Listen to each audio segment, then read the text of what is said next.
guys! Hi! Naglalakad ako mag-isa. Para ako mababaliw pag maglalakad ka pala mag-isa, no? Kasi, ayan, super tahimik. Talagang as in tahimik kasi sementeryo to. So, baka may nasunod-sunod na sa akin dyan sa likod. Hindi natin sure. Ayan, ito na yung pinakandulo. Dapat iikutin ko yung doon sa may doon. Sa unang nilakaran ko. Kaya lang kasi, baka bawal.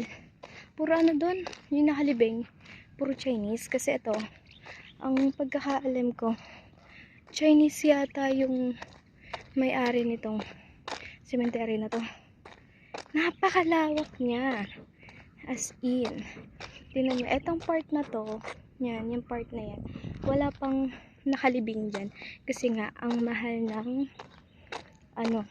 mahal ng lupa dito.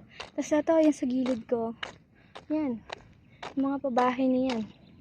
Somewhere in Maliksi. Pero hindi ko alam kung sa ako pa ba ito ng Pasong Kawayan. Ay, Pasong Kawayan yan. Diba? Ayan. Iikutin ko lahat ng pwedeng ikutin dito. Ayan lang. Ay, ano siya, makulimlim. Pero parang, syempre, naglalakad ka. Kaya mainit. May makikita akong baka. Ayan. May mga batang tumatakbo at natingin sa akin. Sa may gilid. Etong part na to, tingnan nyo naman yung daan. Kasi hindi naman siya nadadaanan. Alam ko, may daan dito pa Maliksi.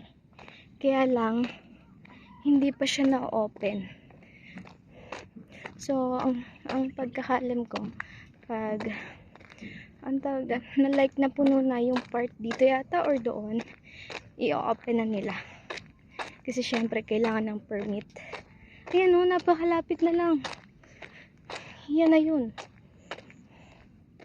Oh, kitang-kita yung mga bahay-bahay. Napakadami. Huh, nakakapagod. Ay, yung baka pala, ayun. Ayun, nadaanan na natin. Huh, ang init. Napapagod na ako. Nangangalay na ako. Sakit. Sakit ng braso ko. Kailangan kong lakaran to ngayon kasi hindi ako makakapag-gym ngayong araw. Dahil nga, andito kami sa sementeryo. Huh. Dapat mag-gym ako ngayon kasi 2 days na yata. 2 days na yung rest ko sa pag-gym. So, bukas mag-gym ako tsaka sa Monday. And then, pahinga ko ng Martes. Tapos, Merkules, makakapag-gym ulit ako. Ayan. Tapos, meron pa doon. Ayan. Meron pa doon. Ay, tabi po. Meron pa doon kaya lang. May ikot ko pa ba yan? Baka kasi bawal. Kaya, dito lang ako naglalakad sa pwedeng lakaran. Ayan. Ay, meron ano dito eh. Ilog. Sapa. Ay, yung ginawa nilang ilog. Ay, hindi ko alam. Ayan, lakarin ulit natin. Dito na ako, liliko na ako. Hindi ko alam, baka pag naka 10k na ako, pwede na yan. Goods na yan. Kasi, maglalakad pa naman ako mamaya. Inano ko lang talaga ngayon. Yung paglalakad ko. Yun lang. Bye-bye.